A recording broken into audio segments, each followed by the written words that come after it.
Mobile gaming खत्म हो रही है। यस गाइस, सही सुना आप लोगों ने। मोबाइल गेम्स अब पूरी तरीके से चेंज हो रहे हैं। पर क्या ये बुरी बात है या फिर अच्छी बात है, इसके बारे में तो हम लोग आगे बात करेंगे। बट अगर आप लोग भी बचपन में बहुत सारे मोबाइल गेम्स खेलते थे तो शायद आप लोगों ने नोटिस किया होगा कि अब चीजें वैसी नहीं रही जैसे वो पहले होती थी। जो गेम्स हमें एक टाइम पे खेलना बहुत पसंद था वो अब या तो पूरी तरीके से बंद हो चुके हैं या फिर वो इतना चेंज हो गए हैं कि अब वो पहले जैसे गेम्स फील ही नहीं होते। कहीं ना कहीं मोबाइल गेमिंग का एसेंस खत्म हो रहा है। एंड ऑनेस्टली ये चीजें मेरे को बिल्कुल भी पसंद नहीं आ रही हैं। बचपन में मैं बहुत सारे गेम्स खेलता था। For example temple run, Subway surfers, fruit Ninja, clash of clans and और भी बहुत सारे गेम्स। एंड इन्हीं सारे गेम्स को खेलते हुए मैंने देखा है कि कैसे इतने सालों में मोबाइल गेमिंग की जो इंडस्ट्री है वो कितना इवॉल्व हुई है। जैसे पहले temple run, fruit Ninja, talking Tom जैसे गेम बहुत चलते थे, बट धीरे धीरे ऑनलाइन मल्टीप्लेयर गेम्स का जमाना आया। And games like clash of clans, PUBG जो कि अब BGMI बन चुका है, एंड फ्री फायर जैसे गेम्स बहुत ज्यादा पॉपुलर होने लगे। बट अब मुझे ऐसा लगता है कि हम लोग एक गलत डायरेक्शन में जा रहे हैं। एंड अगर ऐसे ही चलता रहा तो धीरे धीरे करके मोबाइल गेमिंग इंडस्ट्री पूरी तरीके से खत्म हो जाएगी। बट आखिरी में प्रॉब्लम क्या है? क्या हम सिर्फ नॉस्टैल्जिया में जी रहे हैं कि पहले जैसे गेम्स में मजा नहीं आता, या फिर सच में कुछ बदल रहा है? वेल गाइस, इन सारे क्वेश्चंस का आंसर जानने के लिए आपको ये वीडियो एंड तक देखनी पड़ेगी। एंड वीडियो को स्टार्ट करने से पहले मैं चाहता हूँ कि आप हमारे चैनल को सब्सक्राइब कर दीजिए ताकि आप हमारे ऐसी वीडियोस के नोटिफिकेशंस मिस ना कर पाए। तो with that said, let's start the video.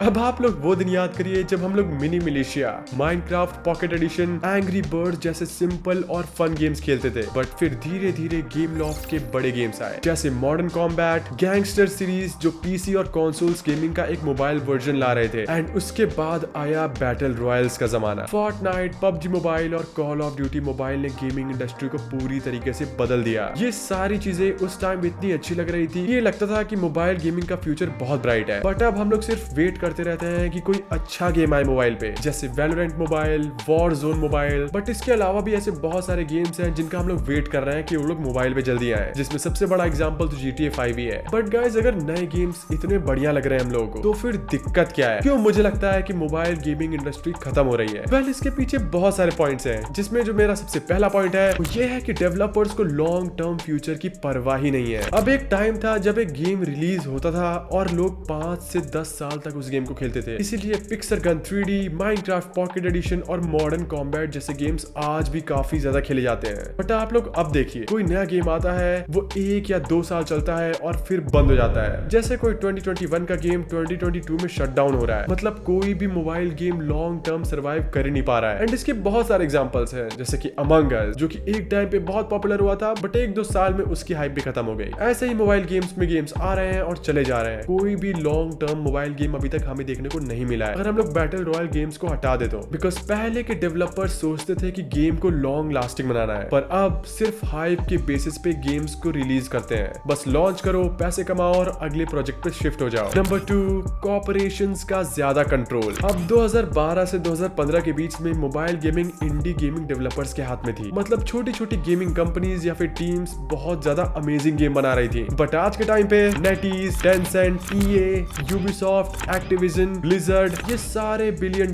Corporations mobile gaming पे राज कर रहे हैं। एंड इनका एक प्रॉपर प्लान होता है किसी गेम को रिलीज करने से पहले, जैसे कि पहले गेम की हाइप बिल्ड करो, फिर उसमें माइक्रो ट्रांजैक्शंस डाल दो, एंड जब गेम का क्रेज कम हो जाए तो उसे बंद कर दो और नए प्रोजेक्ट पे शिफ्ट हो जाओ। पहले के डेवलपर्स पैशन के साथ गेम बनाते थे, बट आजकल सिर्फ प्रॉफिट पे फोकस है। कोई भी गेम अगर ज्यादा पैसा नहीं कमा रहा है तो उसका शटडाउन नोटिस आ जाता है। नंबर 3, मोबाइल गेमिंग भी मोनोपोली का शिकार हो रही है। अब गेमिंग इंडस्ट्री में तो मोनोपोली का इफेक्ट हर जगह दिखता है। पहले पीसी और गेमिंग स्टूडियोज इंडिपेंडेंट डेवलपर्स के हाथ में थी, जो कि बहुत अच्छे गेम बनाते थे। बट अब सिर्फ एक्टिविजन, यूबीसॉफ्ट, EA जैसे बड़े ब्रांड्स बचे हैं। एंड मोबाइल गेमिंग भी उसी डायरेक्शन में जा रही है। जैसे इंडी गेम्स और छोटे गेम्स तो आज भी बनते हैं, पर उनका सर्वाइव करना बहुत मुश्किल हो रहा है, बिकॉज या तो तुम एक बड़ी कंपनी के अंडर आओ या फिर खत्म हो जाओ, और कोई रास्ता ही नहीं है इन छोटे डेवलपर्स के पास। नंबर 4, बीटा टेस्ट की प्रॉब्लम। अब एक टाइम था जब गेम आता था और सब एक साथ खेलते थे, बट अब क्या हो रहा है, पहले अल्फा टेस्ट, फिर बीटा टेस्ट एंड फिर सॉफ्ट लॉन्च, एंड इसके बाद गेम को लॉन्च करते हैं जब गेम को ऑलरेडी 2 साल हो जाते हैं। एंड इसका रिजल्ट ये होता है कि गेम की हाइप ही खत्म हो जाती है। जब तक गेम ऑफिशियली रिलीज होता है लोग ऑलरेडी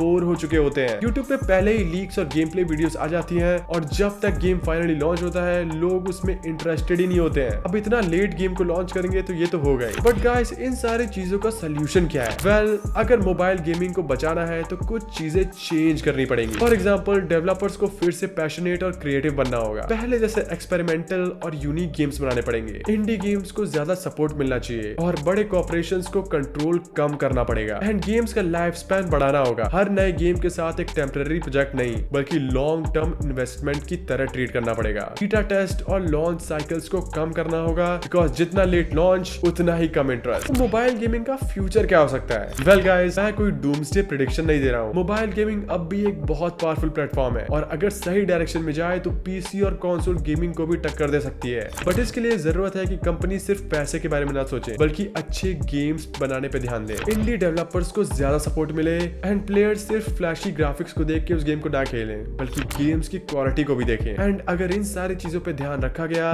तो मोबाइल गेमिंग इंडस्ट्री भी काफी यूनिक और अच्छी बन सकती है। एंड मोबाइल गेमिंग में भी सिर्फ हम लोग बैटल ग्राउंड गेम्स नहीं खेल रहे होंगे जैसे कि पबजी या फ्री फायर, बल्कि हम लोग को अच्छे स्टोरी मोड गेम्स या फिर आर्केड गेम्स देखने को मिलेंगे। बट गाइस, आप लोगों को क्या लगता है मोबाइल गेमिंग का फ्यूचर क्या हो सकता है? मुझे आप लोग कमेंट्स में बताइए। मैं मिलूंगा आपसे नेक्स्ट वीडियो में। Till then, good luck.